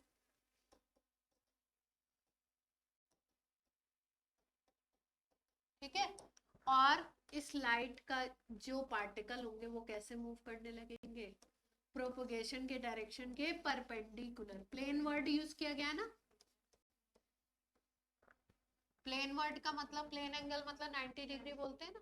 तो जिस डायरेक्शन में लाइट मूव कर रही है उसके परपेंडिकुलर अगर पार्टिकल सारे मूव करने लगे तो ऐसी लाइट को हम क्या बोलते हैं, ये 90 डिग्री है तो ऐसी लाइट को क्या बोलोगे, PPL, plane polarised light.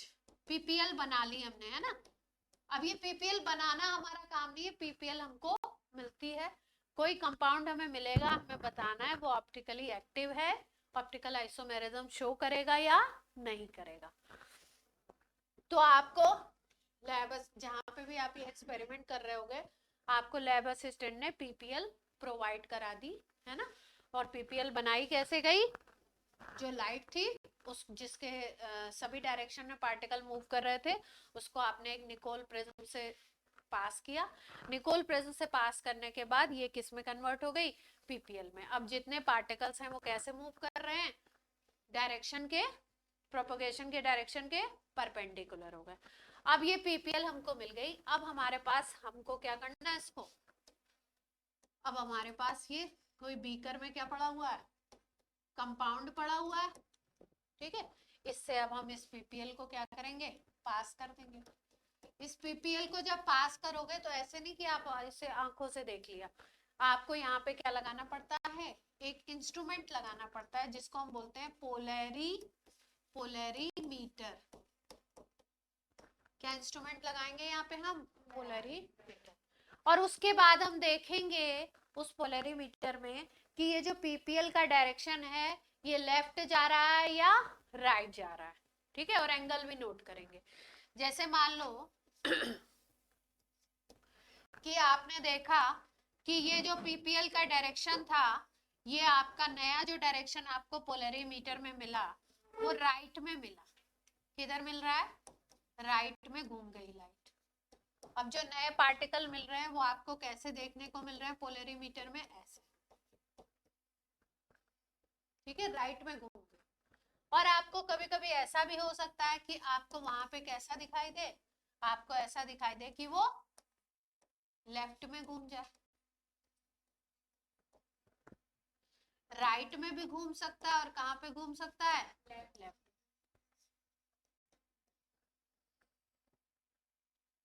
Left में भी घूम सकता है और किस में घूम सकता है, राइट में भी घूम सकता है। यहां तक नोट कर लो कहानी फटाफट से। सेंटेंस फॉर्मेट में लिखना। अरे हमने तो ऐसे ही लिख दिया, बाद में क्या समझ में आएगा, बाद में आ जाएगा। और हम क्या करेंगे यहाँ पे, थीटा भी नोट करेंगे, रोटेशन भी नोट कर लेंगे कितना एंगल है।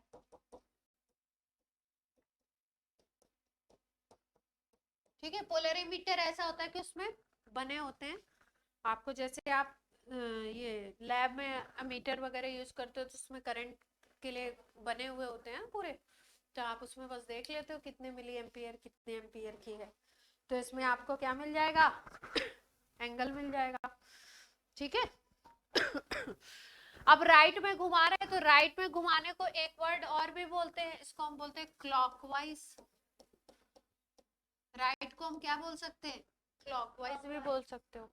और लेफ्ट को क्या बोल सकते हो, एंटी क्लॉकवाइज बोल सकते हो,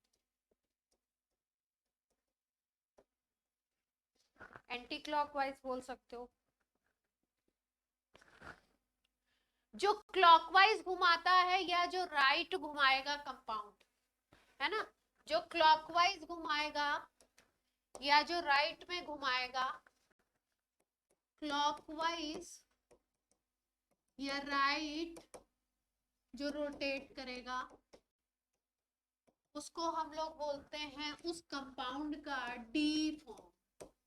कौन सा फॉर्म बोलते हैं, डी फॉर्म, या इसी को कहते हैं डेक्स्ट्रो रोटेटरी, डी फॉर्म या डेक्स्ट्रो रोटेटरी। या इसी को हम प्लस फॉर्म भी लिखा होता है ऐसे कंपाउंड्स के साथ। कभी कभी आप ग्लूकोज खरीदने जाइए, मतलब ग्लूकोज आप कभी खरीदेंगे तब ध्यान देंगे आप, उस पे कैपिटल में डी लिखा होता है, स्मॉल में डी लिखा हो सकता है, स्मॉल में एल लिखा हो सकता है, प्लस माइनस लिखा हो सकता है ना। अब जो चीज, जो कंपाउंड पीपीएल को कहाँ घुमा रहा है, एंटी क्लॉकवाइज घुमा रहा है, लेफ्ट में घुमा रहा है, उसको क्या बोलते हैं, एल, स्मॉल एल लिखेगा, स्मॉल लेटर में लिखेगा, एल फॉर्म बोलते हैं, लीवो रोटेटरी बोलते हैं, या माइनस फॉर्म। समृद्धि नोट करो,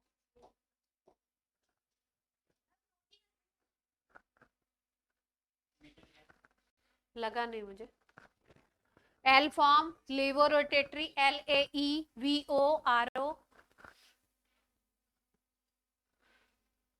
पहले वाले को डी फॉर्म या डेक्स्ट्रो रोटेटरी या प्लस फॉर्म, दूसरे वाले को क्या बोला, एल फॉर्म, लीवो रोटेटरी या माइनस।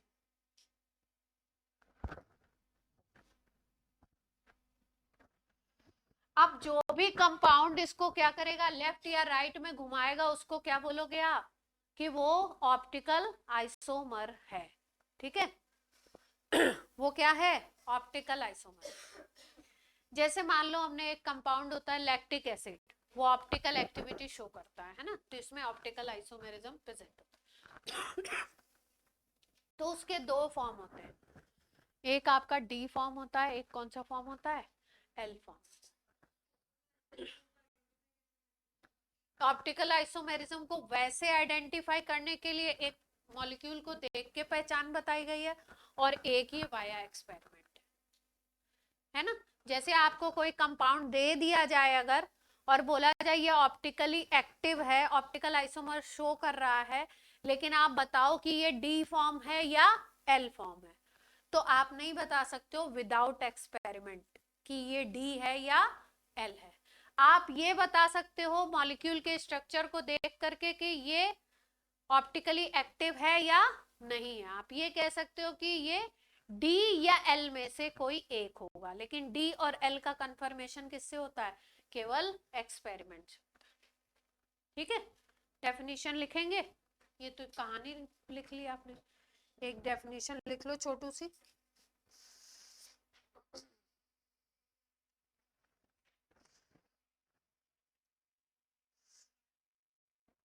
क्या हुआ, कुछ बोलना नहीं है, अलाउ नहीं करूंगी मैं, है ना, इसलिए बोलना नहीं है।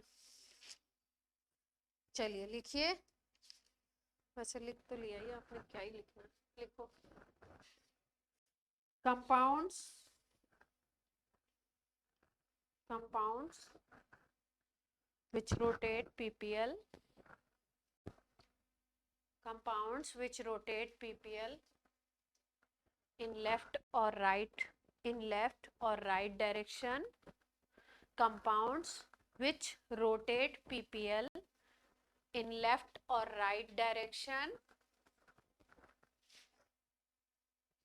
are called optical isomer, are called optical isomer.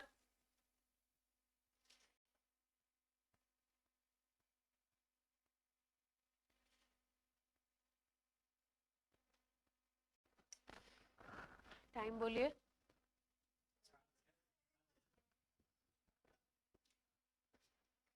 चलिए कल ऑप्टिकल की डिटेल में जाएंगे। हाँ जो भी